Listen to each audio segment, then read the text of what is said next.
Jadi memang korupsi di dana haji itu dari tahun ke tahun selalu bermasalah. Kementerian Agama tidak serius memperbaiki tata kelola pengelolaan haji itu. Kalau dia serius, kalau tata kelolanya diperbaiki dan serius, maka tidak timbul korupsi itu berulang-ulang. Menurut saya, KPK sudah menemukan titik-titik awal, bukan bukti ya, titik-titik awal bahwa ada masalah di Kementerian Agama. Nadiem nih lebih jauh kan, sudah ada tersangka tuh di kasusnya Nadiem. Tapi orang ini serakah, mau berlebih-lebihan, mau poya-poya, maka satu-satunya jalan dia korupsi. Kalau mengendusnya ini kira-kira ada yang salah nggak di pengelolaan Yakult nih? Kira-kira kalau dari bacaan-bacaan di media massa. Kan gitu, lihat aja tuh banyak plat-plat apa tuh, plat-plat pemerintah. Kadang-kadang nggak pakai forwarder, kita diklakson disuruh minggir. Saya kalau gitu Mas Hensa, saya beberapa kali nggak mau minggir saya. Berpapasan gini, dia buka kacanya, gua buka juga gini. Aku rakyat, aku bilang. Kan ada contoh tuh, kemarin hakim, pegawai Mahkamah Agung bisa diterima suap, ada hakim terima suap. Hal-hal yang begini dimanfaatkan. Bahwa setiap pejabat yang sudah berstatus narapidana koruptor tidak boleh lagi dicalonkan atau tidak boleh diangkat lagi menjadi pejabat publik dalam kurun waktu 30 tahun.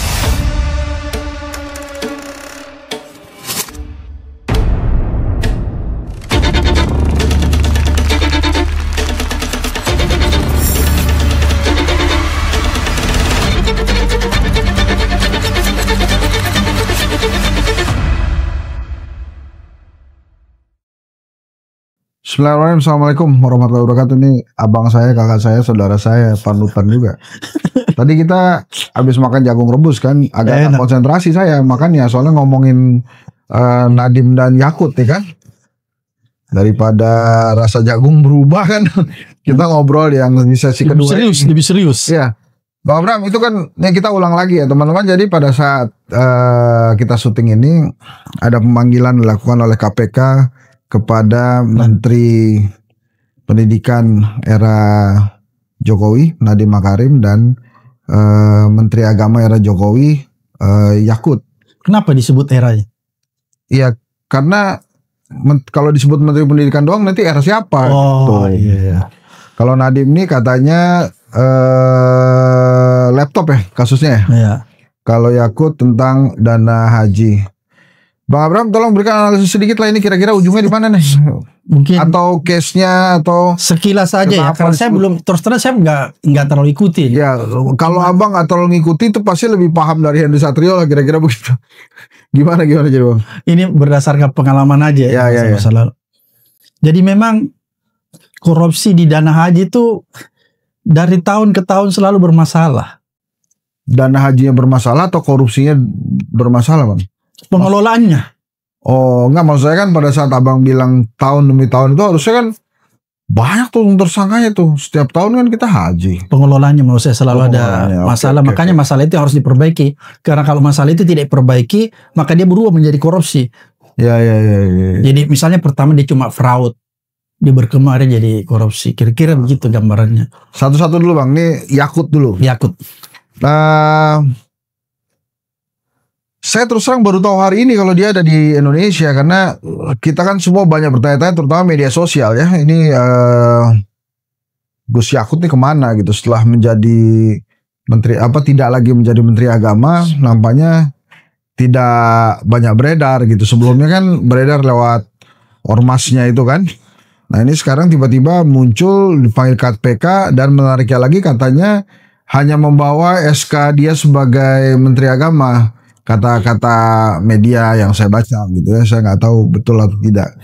Nah tapi Bang Abraham melihat ini dulu nih. Tadi Bang Abraham sudah mulai membuka dengan pengelolaan haji ini bermasalah. Nah kemudian Pak Prabowo merespon itu kelihatannya karena kali pertamanya kita punya Badan Pengelola Haji BPH itu. Nah gimana Bang ceritanya kasus ini Yakult ini? Yang pertama, kenapa kemudian dia baru muncul gitu ya? Apakah sudah ditemukan atau terlambat ke luar negeri atau gimana gitu ya? Sampai kemudian dia datang. Nah, abang kira-kira ini kira-kira kan boleh ya. Dia tersangkutnya tuh di pengelolaan yang sebelah mananya biasanya, Bang? Seperti tadi saya katakan bahwa saya masih kurang jelas karena tidak persis mengikuti ya. Akhir-akhir ini saya tidak mengikuti lebih detail lagi. Cuman saya ingin memberi sedikit gambaran tentang pengalaman. Jadi ada beberapa periode itu selalu ada masalah di pengelolaan haji. Mulai dari zamannya Z. Agil Munawar, terus almarhum Surya Dharma Ali, kan gitu ya. Terus masuk Yakult lagi, itu selalu ada permasalahan di dalamnya. Kenapa ada permasalahan? Karena memang rupa-rupanya Kementerian Agama tidak serius memperbaiki tata kelola pengelolaan haji itu. Kalau dia serius, kalau tata kelolanya diperbaiki dan serius, maka tidak timbul korupsi itu berulang-ulang. Kan ini berulang, berarti kalau berulang bukan sekedar orang, tapi ada sistem yang tidak pernah dibenahi. Ngerti nggak Mas Hendra? Misalnya kalau korupsi itu cuma terjadi sekali di situ, tidak berulang, itu berarti orangnya. Ya, ada masalah dengan orang. Tapi ini kan silih berganti orang datang, tetap terjadi korupsi di situ, itu berarti ada masalah dengan sistemnya. Kalau bicara sistem berarti tata kelola. Tata kelolanya nggak beres. Oh, berarti betul dong Pak Prabowo membentuk Badan Pengelolaan Haji itu ya? Ya mungkin salah satu solusi supaya tidak terjadi lagi korupsi mungkin. Supaya pengelolanya lebih bagus ya, lebih transparan, lebih akuntabel, mungkin itu dimaksudkan sehingga dibentuklah itu. Tapi kalau sampai menterinya yang kena ya, kenapa kemudian apa yang terjadi dengan pejabat selevel menteri sampai terkena atau sampai dipanggil KPK ini ya, kita nggak tahu ya dia terjerat atau tidak kan karena belum tersangka, masih pemeriksaan. Apa yang terjadi sih sebenarnya? Kenapa sih jadi menteri kok kelihatannya rentan banget ya? Walaupun banyak juga menteri yang baik-baik aja. Kan di kementerian itu ada pengelolaan anggaran kan, dia mengelola anggaran. Sehingga ketika ada anggaran dikelola tidak sebagaimana mestinya, tidak bagus pengelolaannya, maka memang dia cenderung bisa terjadi korupsi atau fraud.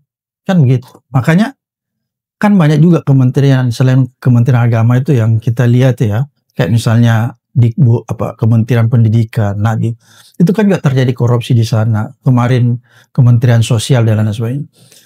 Oleh karena itu sebenarnya kalau menurut saya, ketika kementerian-kementerian maupun lembaga yang mengelola anggaran, maka yang pertama-tama harus dibenahi tata kelolanya, agar supaya pengelolaannya itu bisa akuntabel, bisa lebih transparan. Kalau dia sudah memenuhi itu, kemungkinan besar terjadinya fraud atau korupsi itu bisa terhindarkan. Karena kalau tata kelolanya nggak diperbaiki, tata kelola itu saya coba analogikan seperti sistem ya, sistem itu mesin. Jadi kalau mesin yang ada di Indonesia, kalau kita bicara mesin itu tata kelola sistem, misalnya sistem yang ada di Indonesia di kementerian maupun di lembaga, mesinnya itu memang dia bisa memproduksi, bayangkan, memproduksi kejahatan korupsi. Baik, ngerti gak kalau saya bilang memproduksi? Berarti kan dia setiap saat bisa terjadi korupsi, memproduksi kan? Rutin kan berarti. Oleh karena itu mesin ini harus dihentikan supaya dia tidak memproduksi kejahatan korupsi. Bagaimana cara menghentikan? Itu perbaikan tata kelola, itu satu-satunya cara. Kalau tidak dilakukan, maka mesin ini akan memproduksi terus, ganti orangnya, pasti lagi korupsi. Karena mesinnya gak pernah diperbaiki. Kira-kira itu Mas. Logikanya gitu Mas. Jadi sekarang Menteri Agama, yang lalu juga begitu. Berarti kan ada masalah sebenarnya. Karena memang mesin itu sendiri, dia sudah memproduksi. Oke. Nah kalau endusannya Abraham Samad ya Bang Abraham, kalau mengendusnya ini kira-kira ada yang salah nggak di pengelolaan Yakult nih? Kira-kira kalau dari bacaan-bacaan di media massa, dari pengalaman Bang Abraham sampai kemudian kita jangan bicara dulu tentang Yakult. Oke. Kan tadi bilang ada masalah kan? Kementeriannya. Kan kita tidak tahu nih siapa yang akan jadi tersangka kan? Berarti kita nggak boleh sebut dulu kan? Betul. Jadi kalau sudah diendus sama KPK, dilakukan, kalau sudah pemanggilan ini kan berarti sudah ada penyelidikan kan? Penyelidikan. Karena kan KPK itu tahapannya ada DUMAS dulu. Pengaduan masyarakat. Di pengaduan masyarakat itu biasanya namanya apa tuh lagi ya? Pool bucket. Pengumpulan bahan dan keterangan. Jadi penyelidik apa tuh investigasi. Investigasi intelijen gitu ya. Tapi kalau sudah penyelidikan, itu sudah mulai terbuka, orang dipanggil satu persatu. Berarti biasanya Sorry Bang, itu lebih tinggi mana antara sidik dan selidik sih? kan ini kan baru penyelidikan, nanti naik ke penyidikan. Oh, jadi lebih tinggi penyidikan. Iya, kalau penyidikan itu kalau di KPK sudah ada tersangkanya. Oh, oke. Sudah ada tersangka. Ya terus gimana? Jadi menurut saya ketika dia sudah masuk ke tahap penyelidikan, karena kan pada saat di tahap Dumas itu pengaduan masyarakat waktu dilakukan full bucket, ketika naik di penyelidikan dilihat bahwa belum pasti, tapi sudah ada petunjuk bahwa ada peristiwa pidananya. Ada petunjuk bahwa ada peristiwa pidananya, maka dilakukanlah penyelidikan. Oke. Ya. Kalau sudah ada peristiwa pidananya, kemudian dari penyelidikan nanti itu dilakukanlah pemeriksaan dan lain-lain sebagainya. Kalau ternyata dalam penyelidikan itu sudah bisa dipastikan peristiwa pidananya, maka naiklah ke penyidikan. Kalau di penyidikan sudah ada tersangka.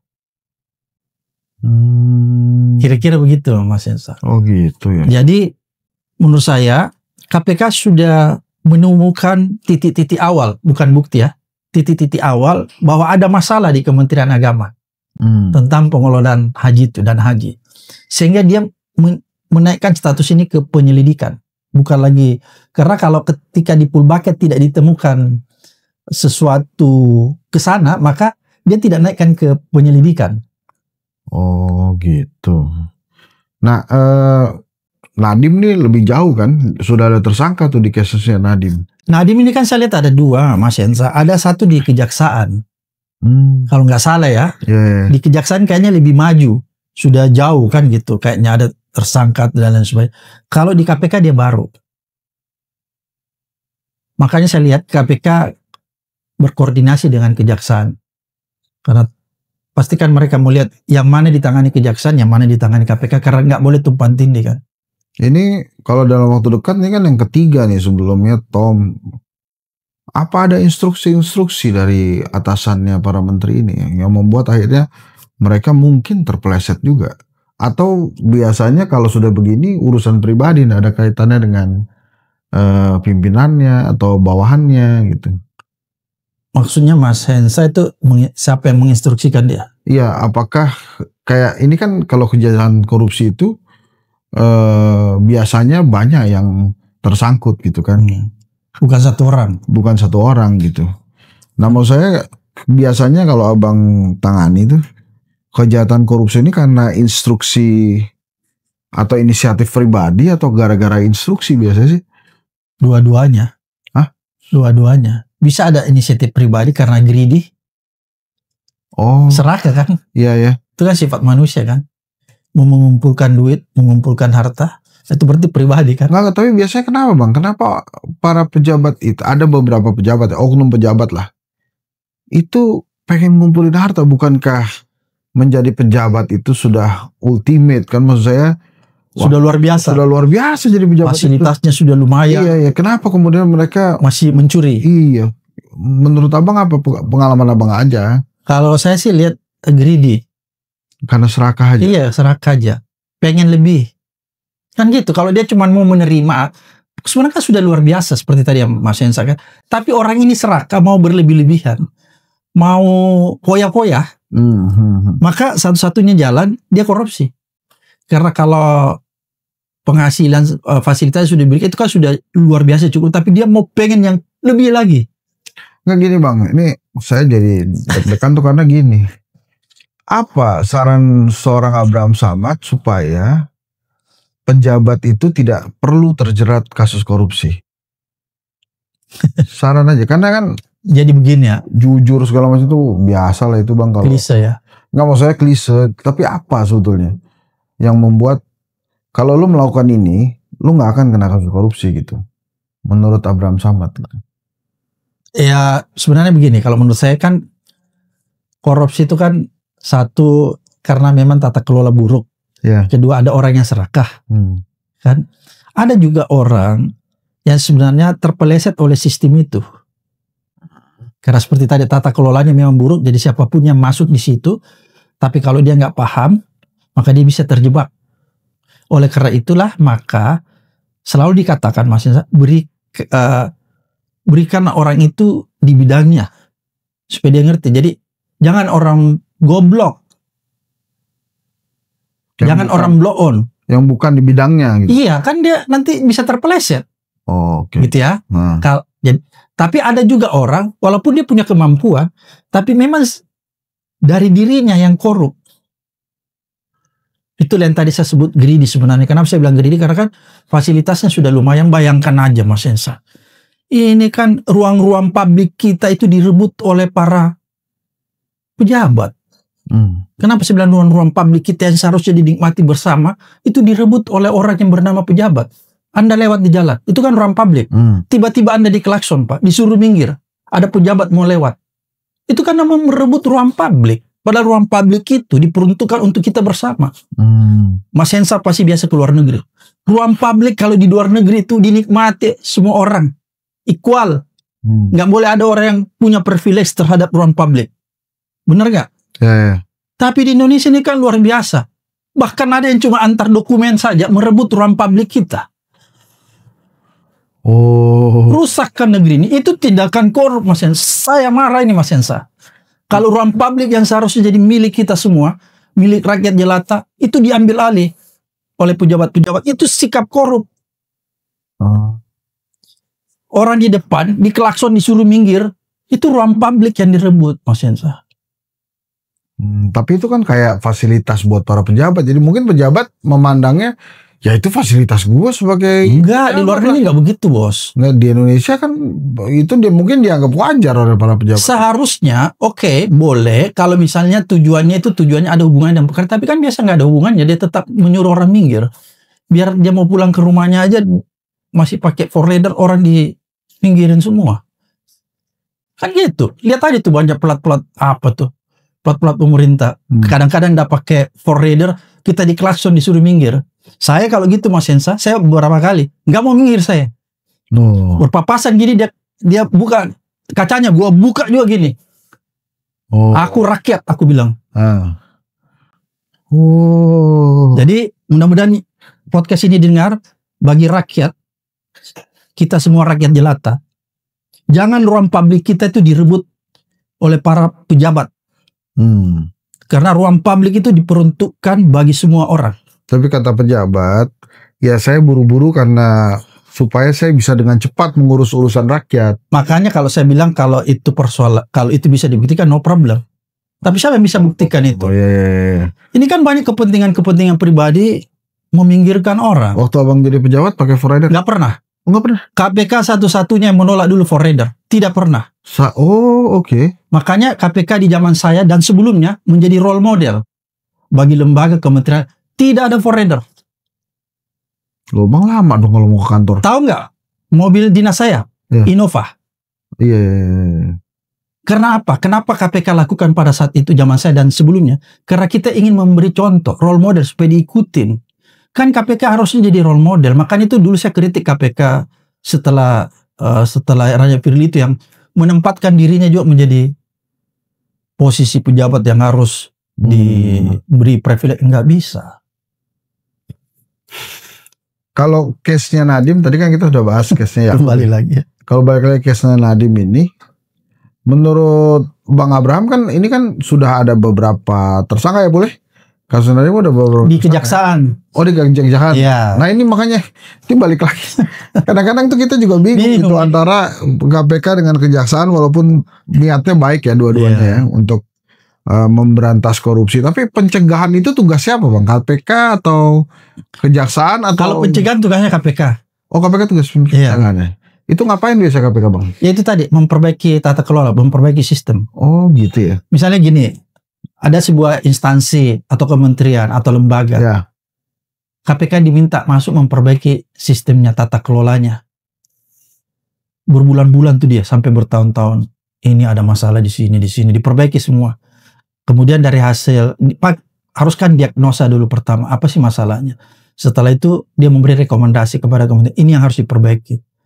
Jadi lubang-lubang ini harus ditutup supaya tidak terjadi korupsi. Karena kalau lubang-lubang ini nggak ditutup, Mas Hensa, kalaupun orang yang datang itu orang baik, tapi kebetulan dia agak blow on, maka pasti dia bisa terjadi korupsi. Ilustrasinya begitu. Karena memang sistemnya yang rusak. Jadi datang orang yang nggak terlalu paham, kasihan.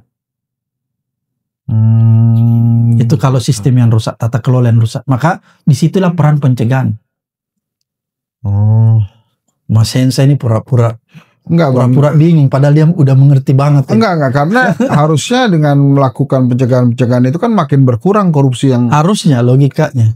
Tapi kenapa kemudian, atau memang ada yang berusaha masih mencoba kenikmatan dana hasil korupsi? Kalau saya melihatnya begini Mas Hensa, para koruptor ini atau orang yang berniat koruptor itu dia menganggap korupsi di Indonesia itu kayak gambling, main judi.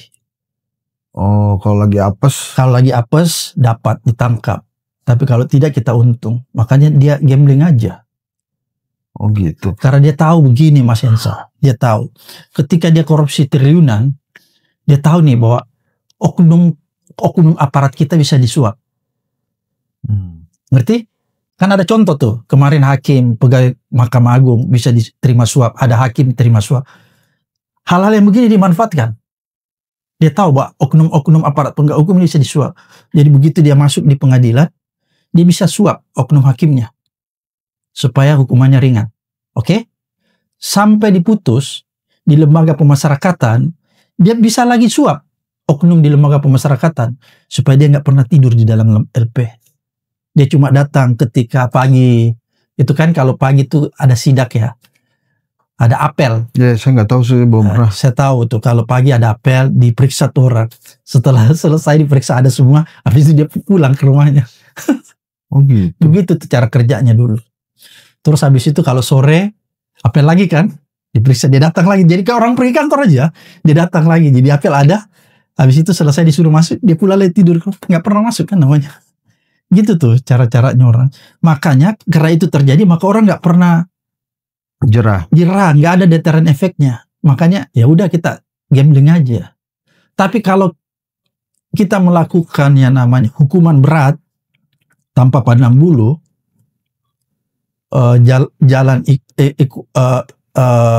jalan semua sistem penegakan hukum, di pengadilan nggak bisa disuap, di lembaga pemasyarakatan tidak bisa disuap, maka orang akan takut korupsi Mas Hensa. Kenapa orang berani korupsi? Karena dia tahu sebentar ini aku di lembaga ini nggak ditahan. Kan begitu. Makanya nggak pernah korupsinya bisa turun. Begini. Ini mungkin pertanyaan bodoh nih Bang.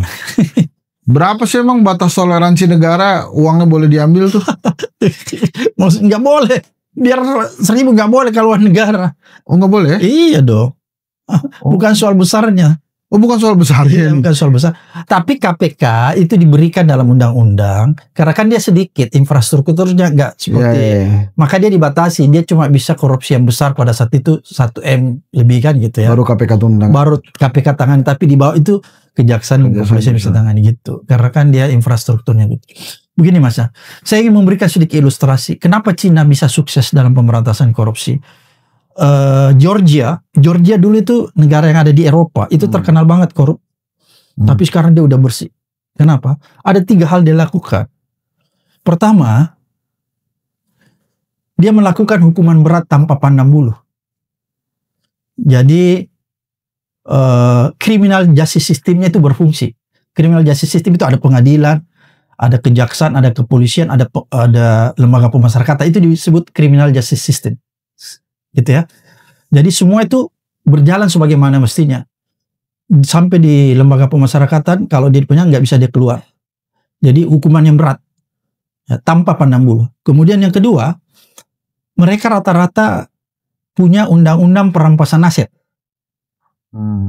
Aset recovery.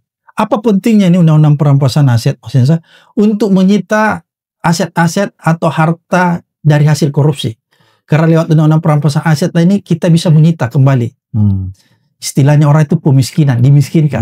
Kan? Kemudian yang ketiga, ada yang disebut kalau di sana itu sanksi sosial. Sanksi sosial ini, Mas Hensa, itu kan harusnya diberikan oleh masyarakat. Misalnya gini, ada seorang narapidana korupsi. Begitu dia keluar, kita tidak boleh memberi dia tempat lagi. Itu bagian dari efek jerah. Mengucilkan dia, tapi lihat kalau di Indonesia, di kampung saya, gubernur yang keluar disambut kayak pahlawan. Bukan cuma di kampung saya, di mana-mana kan gitu kan. Orang yang punya duit, Kalau dia korupsi, begitu dia keluar, disambut tuh pendukungnya kayak orang baru pulang dari medan pertempuran. Itu kan ada sesuatu yang salah di tengah-tengah masyarakat kita. Karena apa? Dia tidak memberikan sanksi sosial. Jadi orang itu, mantan koruptor, bukan mantan, narapidana koruptor itu masih menganggap dirinya orang suci. Orang benar, buktinya dia disambut. Dikasih tempat, kalau dia ke gereja dikasih bangku paling depan, kalau dia ke masjid dikasih sap paling depan. Rakyat tidak memberikan sanksi sosial. Rakyat justru apatis. Ini terjadi juga di negara-negara luar, Mas Yansa. Di Cina juga begitu, rakyatnya agak mirip-mirip. Tapi pemerintahnya ngeh. Dia lihat, wah, ini gawat. Rakyatku tidak memberi sanksi sosial. Makanya pemerintahnya yang bertindak. Bagaimana caranya pemerintah bertindak? Dia menarik sanksi sosial itu ke dalam bentuk undang-undang. Pasti pertanyaan Mas Yansa, bagaimana caranya? Maka dia buatlah aturan, diundangkan, bahwa setiap pejabat yang sudah berstatus narapidana koruptor tidak boleh lagi dicalonkan atau tidak boleh diangkat lagi menjadi pejabat publik dalam kurun waktu 30 tahun. Itu kan dia menarik sanksi sosial. Artinya apa? Mungkin bisa dihormati di situ, tapi Anda sudah nggak bisa lagi kembali jadi anggota DPR. Kalau kita kan beda, ada anggota DPR bisa terpilih lagi, kan gitu. Ada orang bisa mencalonkan diri lagi. Atas dasar hak asasi manusia. Ya, tapi ya atas dasar ini, Cina pintar, dia tahu bahwa ada hak asasi manusia, makanya dia bikin 30 tahun. Kalau dia bilang tidak bisa seteruskan, dihajar. Bahwa hak asasi. Begitu pula di Georgia, dia bikin 30 tahun. Karena dia tahu kalau Anda umur 40 tahun, 30 tahun, 70 tahun selesai Anda. Gitu bos. Jadi ini ilustrasi yang harusnya dilakukan di Indonesia. Jadi ketika pemerintah ini melihat bahwa sanksi sosial tidak jalan di masyarakat, dia yang men-take over dalam bentuk undang-undang. Gitu loh Mas Yansa. Itu kalau kita mau sukses pemberantasan korupsi kita. Jadi pertama, hukuman berat. Kemudian pemiskinan lewat undang-undang perampasan aset. Sekarang pertanyaan, gimana Indonesia belum ada undang-undang perampasan asetnya? Gimana kita mau menyita harta kekayaannya sudah? Ada jalannya Mas Yansa. Mau tahu nggak jalannya? Waktu zaman saya, kita menggunakan undang-undang tindak pidana pencucian uang (TPPU) untuk mengambil hartanya kembali. Jadi ada jalan, ada celah hukum ketika undang-undang perampasan aset itu belum hadir. Tinggal mau nggak aparat penegak hukumnya mau melakukan itu, walaupun agak sulit, tapi bisa. Dan itu zaman saya kita sudah buktikan beberapa. Begitu caranya. Jadi 3 hal yang harus dilakukan. Kalau 3 ini, Mas Yansa, tidak perlu kita buru itu koruptor sampai ke Antartika. Dengan sendirinya dia akan takut. Oke. Bang, ini udah hampir selesai. Tapi ini ciri khas YouTube-nya Henry Satrio, Bang. Bila Bang ketemu Pak Prabowo, apa yang akan disampaikan oleh seorang Abraham Samad ke Pak Prabowo terkait penegakan hukum di Indonesia atau pemberantasan korupsi di Indonesia? Pertama saya mau bilang begini, ada 3 hal yang harus dilakukan kalau kita ingin pemberantasan korupsi itu menghasilkan sesuatu yang bisa dirasakan oleh masyarakat, yaitu menimbulkan deterrent efek jerah. Orang lain takut korupsi. Itu tadi 3. 1, hukuman berat tanpa pandang bulu. Kemudian segera sahkan undang-undang perampasan aset supaya kita bisa memiskinkan koruptor. Kalau koruptor dihukum berat terus dimiskinkan, yang lain tidak mau korupsi. Ketiga, sanksi sosial. Sanksi sosial kalau tidak diberikan oleh rakyat, maka pemerintah yang men-take over. Buat dalam bentuk undang-undang. Buat undang-undang seperti di Cina dan Georgia, bahwa pejabat publik atau siapapun yang sudah statusnya narapidana korupsi, maka tidak bisa lagi dipilih atau diangkat menjadi pejabat publik dalam kurun waktu 30 tahun. Kalau ini dilakukan Pak Prabowo, saya yakin Mas Yansa, besok orang nggak ada berani korupsi. Itu akan saya sampaikan. Itu yang pertama. Kemudian yang kedua, pembenahan struktur aparat penegak hukum. KPK-nya diperbaiki kembali lewat undang-undangnya, kejaksaannya dievaluasi, kepolisiannya juga dievaluasi. Kemarin saya ketemu Prof. Denny Indrayana. Saya bilang, bagaimana caranya kita memperbaiki? Dia bilang, kalau KPK kan Pak Abraham tahu pasti lewat undang-undang. Terus saya bertanya, bagaimana memperbaiki kejaksaan dan kepolisian? Dia bilang mudah. Buat Perpu. Perpu itu namanya Perpu Pemberantasan mafia hukum. Oke. Lewat Perpu itulah diatur katanya bahwa jabatan-jabatan penegak hukum itu dalam masa transisi itu bisa dijabat oleh non karir. Contohnya katanya ini menurut Denny Indrayana. Contohnya kepala kepolisian Boleh dari sipil. boleh dijabat oleh orang sipil dalam masa transisi, bukan seterusnya. Bukan seterus transisi. Nanti kalau dilihat sudah bagus dikembalikan untuk membenahi institusi itu.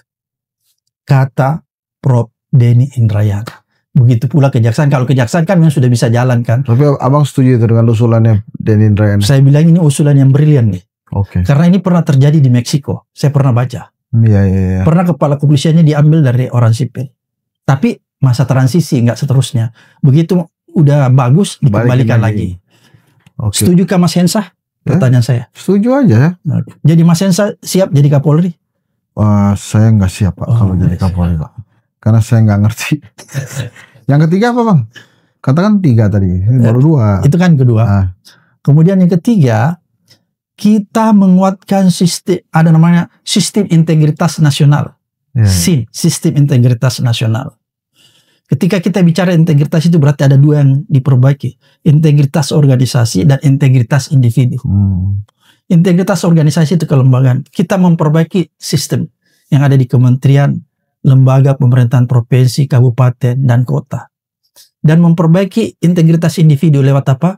Pendidikan formal dan pendidikan non formal. Pendidikan formal kita mulai dari PAUD sampai perguruan tinggi. Masukkan kurikulum pendidikan integritas di dalam setiap level pendidikan. Pendidikan non formal, ya, pendidikan non formal kita harus mendorong, ya, di setiap komunitas-komunitas agar tercipta yang namanya sistem pendidikan integritas berbasis keluarga. Kira-kira begitu. Jadi anak-anak itu sudah diajarkan dari rumah mereka tentang kejujuran sejak dini. Supaya ketika dia beranjak dewasa dan menjadi pejabat, kejujuran itu sudah menyatu dalam dirinya. Jadi dia tidak tergoda lagi. Karena kejujuran itu menjadi bagian dari hidupnya. Karena apa? Dia mendapatkan di rumah tangga mereka. Itu namanya pendidikan integritas berbasis keluarga. Ya. Kira-kira begitu, Mas. Ini yang akan saya sampaikan buat. Ya, mudah-mudahan ini Pak Prabowo nonton ya. Kalau nggak nonton ya tolong nonton lah Pak. Jadi gitu teman-teman, itu dia Bang Abraham Samad. Sekali lagi terima kasih Bang. Sama-sama Mas. Sudah menemani kita makan jagung, ngalor ngidul, ngobrol. Ini banyak hal yang kita pelajari. Sekali lagi terima kasih. Assalamualaikum warahmatullahi wabarakatuh. Waalaikumsalam warahmatullahi wabarakatuh. Terima kasih Bang Abraham.